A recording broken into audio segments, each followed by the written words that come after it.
Bismillahirrahmanirrahim. Alhamdulillah wassalatu wassalamu ala Rasulillah wa ala alihi wa ashabihi wa mawalah. Kita lanjutkan pelajaran kita masih di tema 3 tentang makanan sehat. Subtema 1 bagian yang kedua.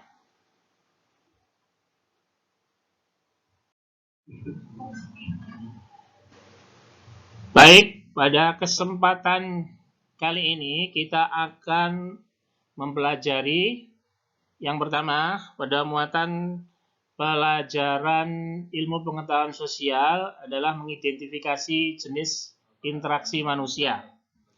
Pada muatan pelajaran bahasa Indonesia kita akan belajar bentuk-bentuk iklan. Masih di muatan pelajaran ilmu pengetahuan sosial juga kita akan mempelajari keragaman budaya Indonesia. Pada muatan pelajaran ilmu pengetahuan alam kita akan belajar sistem pencernaan manusia. Kita berlanjut. Sebelumnya kita ingatkan dulu tentang iklan. Iklan adalah penyajian informasi kepada masyarakat. Bentuknya ada 2, yakni iklan komersial dan iklan layanan masyarakat. Perbedaan tentang keduanya, bahwasanya iklan komersial berniat mencari keuntungan ekonomi melalui penjualan barang atau jasa yang ditawarkan dalam iklan. Sementara iklan layanan masyarakat tidak bermaksud mencari keuntungan ekonomi, tetapi bertujuan untuk keperluan sosial, yakni kesejahteraan masyarakat.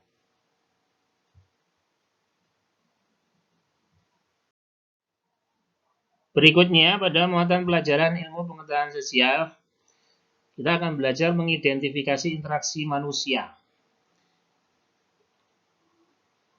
Apa itu interaksi? Interaksi merupakan suatu bentuk timbal balik antara individu dengan individu, individu dengan kelompok, serta kelompok dengan kelompok.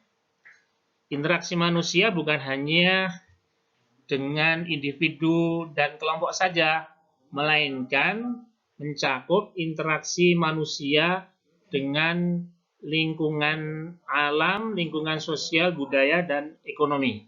Coba anak-anak perhatikan pada gambar A, kita lihat petani yang sedang merawat tanaman sayurannya.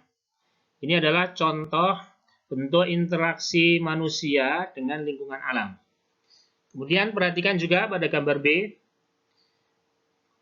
Apa itu gambar B? Gambar B adalah transaksi jual beli yang ada di pasar. Di situ ada orang yang bertindak sebagai pembeli dan orang yang bertindak sebagai penjual. Berarti di situ terjadi interaksi antar individu dengan individu yang lainnya, yaitu transaksi jual beli, interaksi dalam hal ekonomi.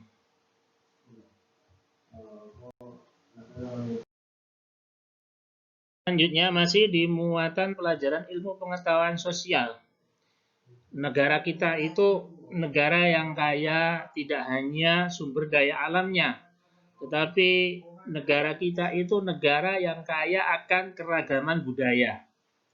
Ya, tentang keragaman budaya Indonesia, ya, berbagai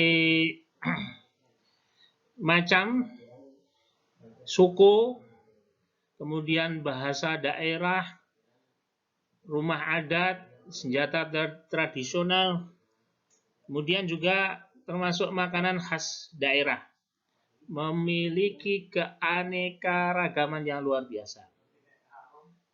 Ya, itu nikmat Allah Subhanahu wa taala. Di negara kita itu negara yang memiliki kekayaan keragaman budaya yang luar biasa, berbeda dengan negara-negara yang lainnya.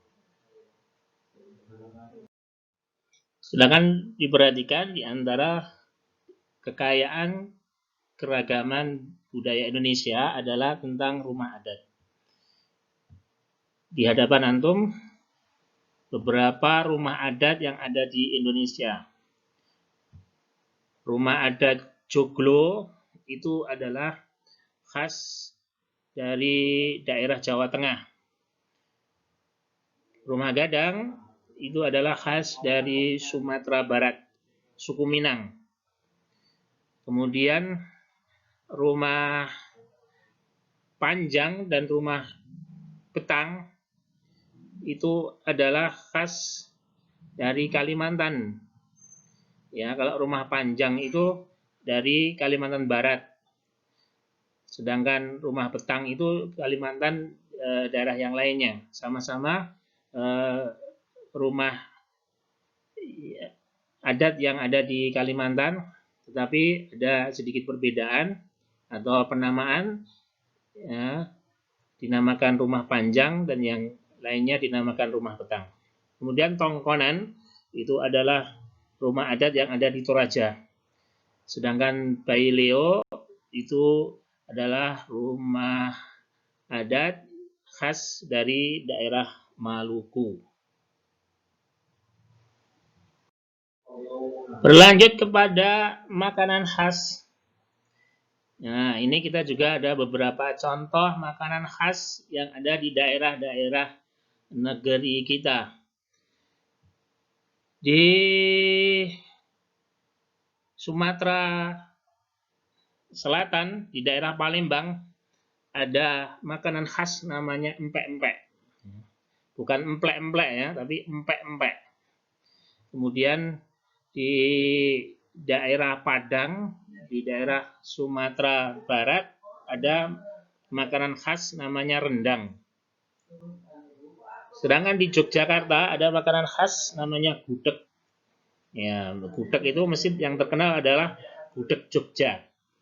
Walaupun di daerah kita, di Solo Raya itu juga biasa sering kita temui. Ya.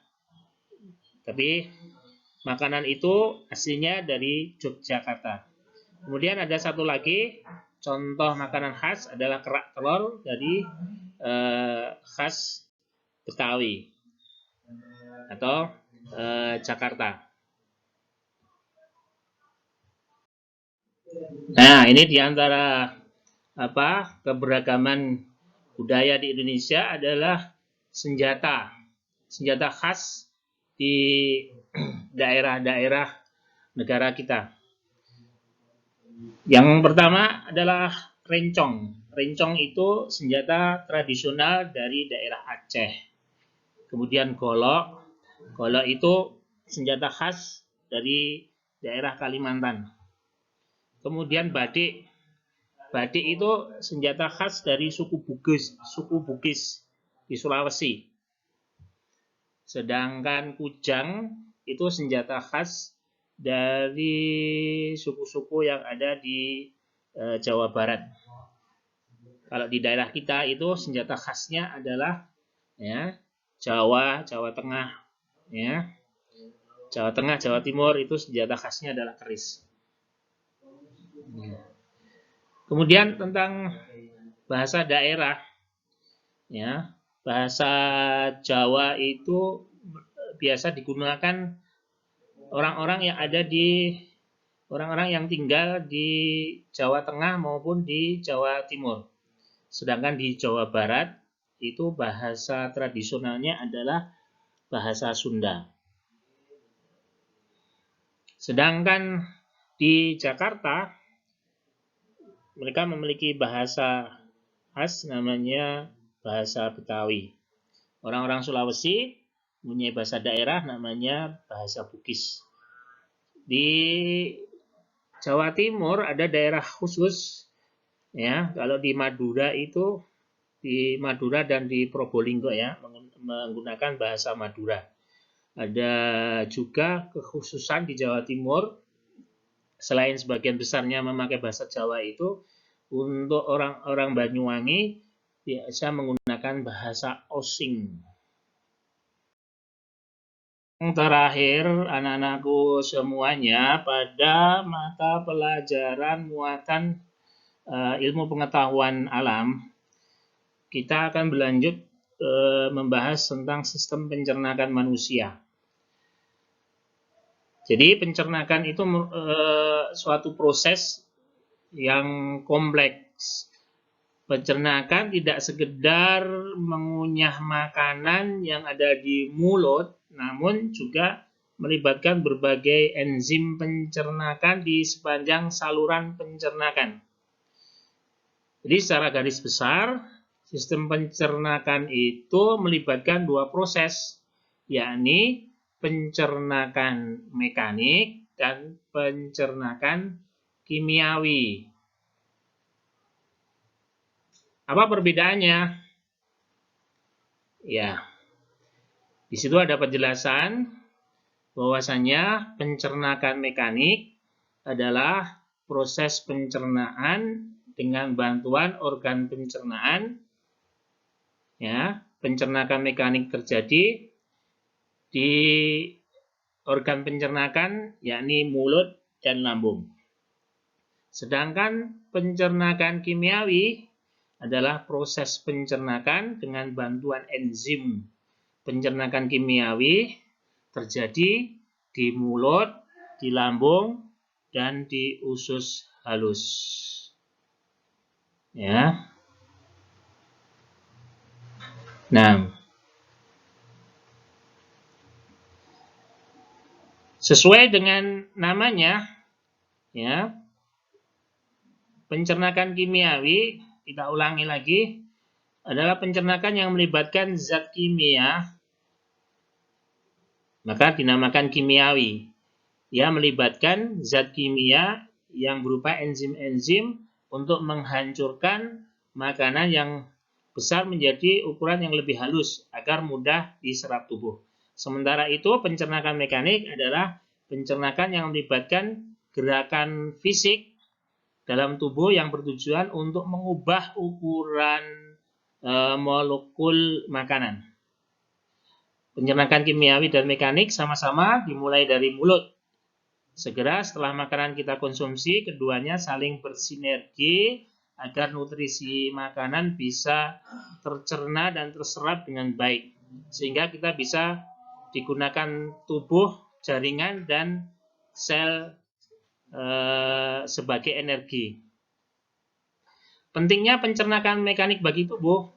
Pencernaan mekanik dilakukan 3 proses, yakni pengunyahan, kemudian pengadukan, dan segmentasi. Dalam pencernaan mekanik ada gerakan lain yang populer yang sering kita dengar dengan istilah gerakan peristaltik. Gerakan ini merujuk pada meremas-remas secara tak sadar oleh otot esofagus, lambung, dan usus untuk memecah makanan sehingga makanan bisa turun melewati sistem pencernaan. Selanjutnya, nutrisi yang kita konsumsi sebenarnya memiliki ukuran yang besar sehingga harus dicerna, diubah oleh enzim-enzim yang ada di sepanjang saluran pencernaan.